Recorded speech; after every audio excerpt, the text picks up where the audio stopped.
位弟兄姊妹平安。今日咧已經係將臨期第4主日啦，亦都咧意味住平安夜，紀念住主耶穌去降生呢份嘅平安呢個日子真係要到啦。雖然咧今日咧聖誕嘅氣氛可能咧比起往年冇咁濃烈，就話咧大家咧都未必好主動去慶祝、去消費。但係咧，上主嘅安慰同公義嘅説話咧，以馬內利嘅主嘅記號，從來都冇停止過，仍然咧係活活嘅喺我哋嘅當中。而且咧，每一個人咧得着嗰份嘅記號都好獨特。弟兄姊妹啊，唔知咧你得咗啲咩記號呢？喺你嘅生命裏邊有邊一啲嘅印象，甚至令你好深刻嘅記號，你係知道上帝係與你同行同在嘅呢？今日咧，我哋咧睇嘅經文咧，會集中咧響舊約經課以賽亞書7章。如果咧大家咧手上有聖經咧，你都歡迎你可以打開，就話咧你可以專心咧去聽，因為咧會講多少少下低今日嘅經課嘅前少少嘅部分都會講到。因為咧呢一段嘅經課第7章裏邊係進入咗一個咧當時十分之緊張嘅歷史政治嘅處境裏邊。當時咧以賽亞先知好似咧好嚴厲、好鄭重咁樣去斥責緊大衛家。到底咧當時咧發生緊啲咩嘢事呢？所以我哋一齊咧打開第7章嘅1節，其實一開始咧就已經交代咗當時嘅歷史背景。當時咧兩個好大嘅國一個咧就係亞蘭，一個咧就係以色列嘅北國以法蓮啊。呢兩個國咧，佢哋咧準備咧一齊聯合聯手聯盟做一啲事。呢件事咧就係咧佢要一齊合力攻打咧以色列南國猶大國南國嗰邊嘅猶大國。目標係乜嘢咧？佢就係想迫使咧呢個猶大國咧能夠加盟喺呢個亞述聯盟裏邊，一齊合力去反抗當時咧相當強勁、百戰百勝嘅亞述國。所以當時咧猶大王亞哈斯同埋佢嘅子民百姓，其實極度之恐懼，好驚，因為係兩個國家聯手要逼佢就範。所以當時咧上帝佢透過咗咧以賽亞先知去鼓勵亞哈斯王，唔使怕北國呢兩個大國嘅。聖經裏邊咧記載咁講嘅，因為咧上帝佢親自去宣告，話俾佢哋聽呢兩個國嘅計謀係會點㗎？係必立不住，也得不到成就。而且佢仲吩咐亞哈斯咁講：如果你唔相信，就必站立不住。所以咧，去到今日我哋所讀嘅經課今日到第10節嘅裏邊呢個部分咧，正正咧就係講緊上帝佢好主動咁樣去邀請亞哈斯，你放膽祈求啦，求一個咧預兆呢一個嘅記號，甚至咧係呢一個記號咧係可以係響在陰暗嘅深淵或往上嘅高處。咁即係咩意思咧？由深淵由高處係咪？即係講緊上帝佢係願意去用一啲超越自然嘅方法，用好清楚可見嘅記號嚟堅固呢一位亞哈斯王佢呢份嘅信心。弟兄姊妹唔知道咧，你聽到咧即係上帝親自咧邀請亞哈斯王可以求一個咁樣嘅預兆嘅時候，求一個咁樣嘅印證，求一個同行嘅記號。你有冇渴望呢一個嘅記號呢？你想唔想自己都主動去邀請上帝，讓受到上帝邀請你，你可以有呢一個嘅機會呢？咁樣，我諗大家都想嘅。但係當時嘅亞哈斯王佢從來都唔係咁諗。當時嘅亞哈斯王佢卻係用咗一句好似聽落好屬靈嘅説話，但係其實裏邊呢係一個假嘅虔誠嘅表達。嚟正面拒絕上帝呢份嘅邀請。聖經裏面咁講嘅就係、我不求，我不試探耶和華。表面上咧，亞哈斯咧係用緊咧即係摩西嘅律法典章，去用緊話不可試探即係耶和華呢句説話去回應，好似好虔誠咁樣。但係實際上佢嘅內心其實早已經係唔信靠上帝，並且內心咧已經決定咗用自己嘅方法去解決佢自己眼前覺得嘅困難，因為佢計劃咗。佢諗住投靠呢一個敵國亞述，願意寧願自己嘅國家淪為一個附庸國，都唔願意去聽上帝嘅介入，幫佢做一啲嘅幫助，寧願堅持自己嘅決定。所以咧，喺呢一段嘅裏邊嚇，第13節，以賽亞先知先用咁嚴厲嘅説話直斥亞哈斯咁講嘅，就係聽啊，大衛家，你們使人厭煩，豈算小事？還要使我的上帝厭煩嗎？咁樣強調緊一件事，強調緊呢唔係亞哈斯你自己嘅事，唔係你個人嘅意願，係你整個大衛家嘅事，整個皇族血統嘅生死存亡嘅事。因為佢哋咧係長期都拒絕緊先知嘅訊息，假虔誠去每一次去應付住先知嘅提醒，只係按住自己嘅謀略去行事，運用緊政治嘅操弄，已經令到呢一班嘅百姓啊、先知啊，其實感到好厭煩。呢個厭煩係講緊非常之疲乏。好困倦。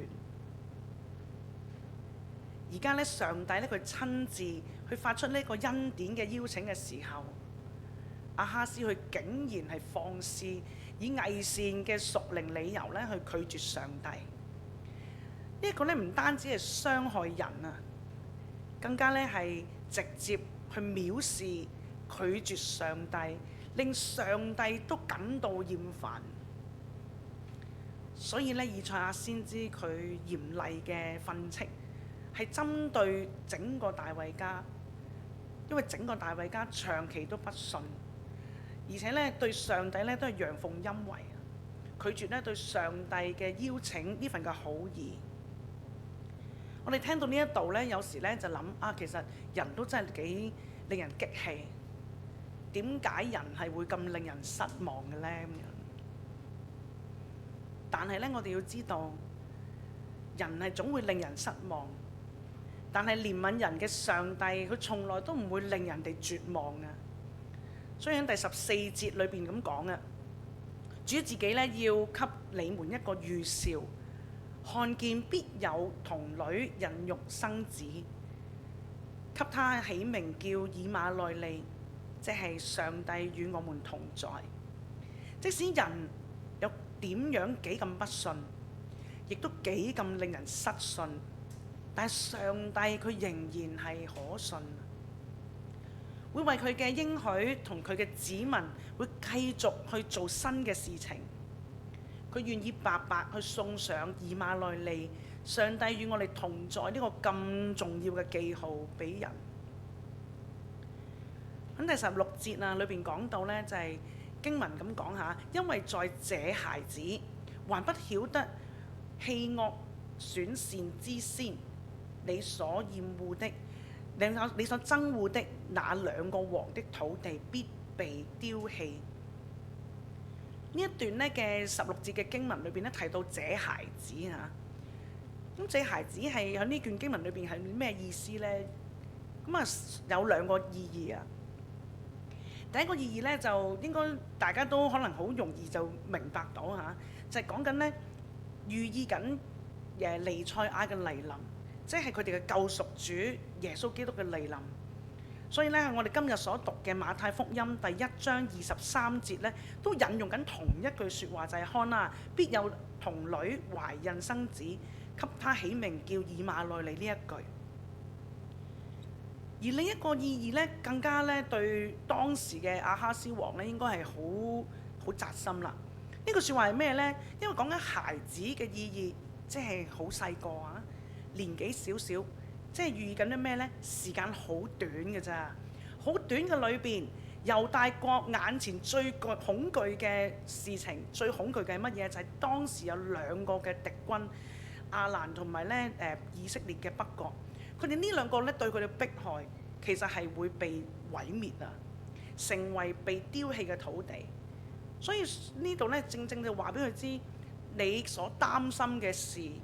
係唔會無了期、遙遙無期噶，你放心。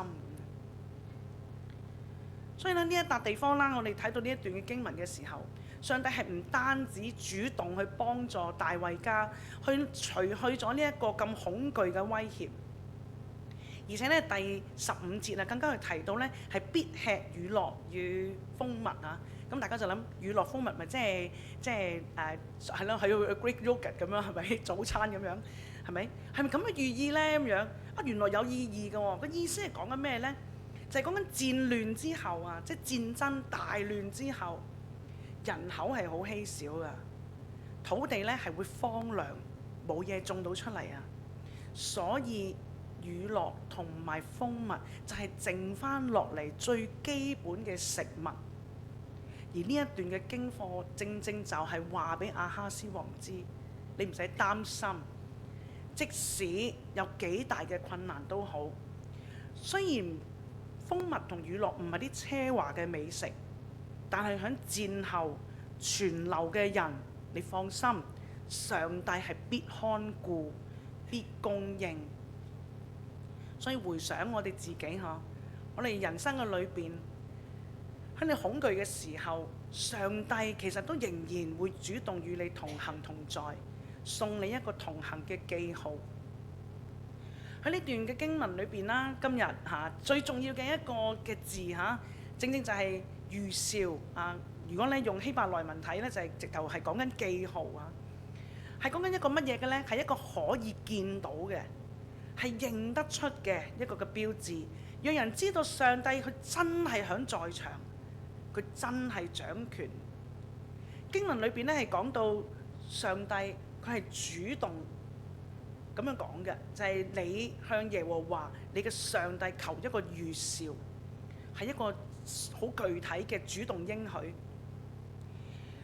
大大咁顯現出咧上帝並唔係一個咧冷眼旁觀嘅上帝，而係一個願意主動去介入一啲嘅恐懼嘅局勢裏邊。甚至咧願意咧為到咧堅固嘅人嘅信心係能夠咧超越佢哋理解嘅記號。所以今日我哋整個嘅香港環境，我哋係充斥住好多嘅唔確定，無論係新聞，無論係我哋嘅前景，甚至咧係啱啱喺呢段時間，我哋整個香港嘅心情可能好多好震撼嘅時候，都令到我哋有內心有莫名嘅震動。上帝咧，佢唔係咧用一個責備人、膽怯呢一個方法嚟提醒我哋，而係佢願意去道成肉身，進入咧我哋嘅當中，與人去同行。佢會釋放出恩典呢一個嘅記號。對你嚟講，可能係一句説話。可能係一段經文，甚至可能係一首歌，更可以係一個出人意外嘅供應同保守，讓人知道自己並唔係被丟棄、被遺忘嘅一個。我引咗一個例子啊，就係咧呢段時間，我諗全個香港都好明白呢種嘅沉重嚇。無論咧係大埔嘅大火，我哋冇辦法明白點解。我哋唔知原因，甚至好多弟兄姊妹就諗點解上帝會開始無視呢件事情。但係我哋嘗試將個焦點擺翻喺另一個地方，就係上帝係出人意外嘅供應，讓到呢一班嘅群體、呢班嘅災民係得着最大嘅關愛同保護。有好多原來完全素未謀面嘅人，好多甚或唔係信耶穌嘅人，佢都願意走出嚟去支持、關心一啲佢完全唔認識嘅人。我哋好相信呢啲絕對係上帝同行嘅記號，係同行嘅痕跡。所以我哋睇返經文嘅時候，亞哈斯王佢拒絕呢個嘅預兆，其實係出自佢嘅不信。佢更加係相信自己所計劃嘅，但係上帝仍然話俾佢聽，主自己要給你們一個預兆。縱然佢淨係堅持己見，履行緊自己嘅計劃，但係上帝自己亦都仍然會繼續堅持去俾預兆，俾同行嘅印記，俾呢班嘅群體。呢個安慰係今日對我哋嚟講，即使我哋好多自己用唔同嘅方法去解決自己嘅困難，解決自己眼前嘅難處，為咗自保，唔願俾上帝介入，但係上帝佢仍然會為我哋每一個人所送俾我哋嘅應許，同埋佢對我哋每一個人所要行嘅新事，佢從來都唔停止。唔會被人嘅不信而阻礙咗上帝嘅工作。喺壓力咧同埋恐懼嘅裏邊，唔係要我哋自己去計算，或者去諗下我哋自己最安全感係啲乜嘢？可能係錢，可能係權力，而係咧完全要將即係上帝擺埋一邊，唔係想我哋喺壓力嘅裏邊係要將上帝擺埋一邊。正正咧喺箴言裏邊所講啊，16章第9節，人心咧籌算自己嘅道路，唯有耶和華指引他的腳步。唔知弟兄姊妹，你嘅腳步係邊一個指引緊你呢？定係還是你係跟從緊自己覺得可以解決嘅方法，用緊你嘅方法去處理？聖經裏邊咧所提醒嘅係真真正正嗰份嘅信心，係讓我哋咧願意領受上帝俾我哋嘅記號，唔係咧去操控我哋嘅上帝跟我哋嘅意思去做。我哋係願意開放嗰份嘅求問，我哋願意去等候上帝，甚或咧係讓上帝可以俾我哋見到一個出人意外、我哋意想唔到嘅記號，讓我哋更加喺困難嘅當中裏邊度過。以馬內利咧，從來咧都唔係一個等同於一帆風順嘅，因為以馬內利嗰個字嘅原意本身原文唔係一個單純嘅稱呼，而係一個宣告嚟嘅。當災禍咧臨到嘅時候，政治唔穩定嘅時候，經濟同生活環境都好動盪、好艱難嘅時候，上帝佢依然與佢哋嘅子民同行。經文咧同時咧就提到咧呢個嘅孩子必吃呢個乳酪同蜂蜜，係戰後一啲頭先所講，就係人口去減少咗，農業嘅系統都破壞咗嘅時候，剩翻落嚟最簡單、最基本，亦都係最能夠幫助人可以維持生命嘅一啲嘅食物。意思係講緊乜嘢呢？就係縱然前路唔係我哋嘅預期，上帝佢仍然有足夠嘅供應看顧我哋，而且上帝嘅應許必定係一步一步喺我哋嘅眼前實現。上帝係掌管歷史嘅上帝，佢亦都咧係整個局勢再亂都好，人心再籌算都好，喺佢手上邊永遠都有一條我哋平日弟兄姊妹眼冇辦法見到嘅時間線，係喺佢手裏邊。主要安慰咧，我哋嘅內心係感受到失控嘅時候，我哋嘅心完全好似冇晒方向嘅時候，上帝呢個時間線從來都冇離開過。厭煩不義係唔會令到上帝呢一個無了期嘅拯救即係冇令到佢呢個拯救咧成為呢個無了期。呢種恐懼咧亦都咧唔會咧永遠籠罩住我哋，因為上帝眼裏邊一切咧都係有限期，佢係會永遠地去停止一切嘅痛苦。所以弟兄姊妹啊，棄惡擇善嘅時候，佢提醒我哋喺等候上帝介入嘅時候，我哋能唔能夠保持嗰份嘅覺醒，為自己正確嘅選擇呢？我哋會唔會係靠攏自己去做自保，諗住自己做一啲嘅妥協可以解決呢啲嘅問題？定係還是咧，我哋能夠按着上帝嘅真理，我哋可以放低棄惡，反而我哋願意擇善呢？咁樣。以賽亞先知咧，佢責備亞哈斯王嘅時候，佢用咗咧一個指責佢講咗啲假屬靈嘅事情。我哋有時咧都會即係講到咧成日咧好似好明白聖經嘅説話，明白聖經嘅真理。但係到我哋最日常生活嘅時候，究竟我哋有幾多真係我哋所講、我哋所唱嘅係心裏一樣認同嘅呢？言語上邊咧可能咧好屬靈，但係行動上邊咧係完全咧就按照恐懼同利益去運作。可能咧好積極咧去參與教會各樣嘅聚會，但係咧實際上面到抉擇嘅時候，好唔容易去聽上帝嘅説話，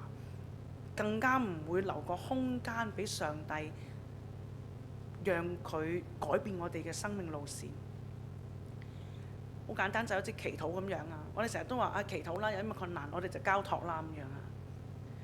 咁你就問，每一次你講呢句説話嘅時候，你有幾時嘅祈禱你真係相信佢會實現嘅呢？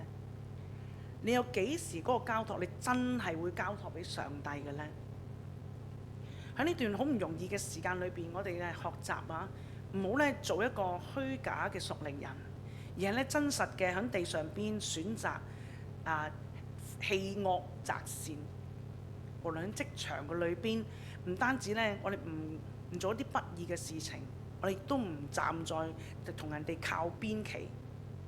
人際關係裏邊，我哋都拒絕嗰種嘅仇恨、分你我他。我唔中意你，你唔中意我，唔係咁樣。喺環境嘅壓力裏邊，亦都唔係選擇即係我想做嘅事情，或者我覺得解決到嘅事情，而係你願意繼續執持住嗰份嘅信實、愛人、持守嗰份嘅真道。呢個選擇佢本身就已經係以馬內利嘅光，要活在喺你嘅生命裏邊。所以唔係環境變好咗，你先至跟隨上帝，而係喺事情未見到有好轉之先，你已經同上帝同在，活出一個好唔一樣嘅基督徒嘅生命。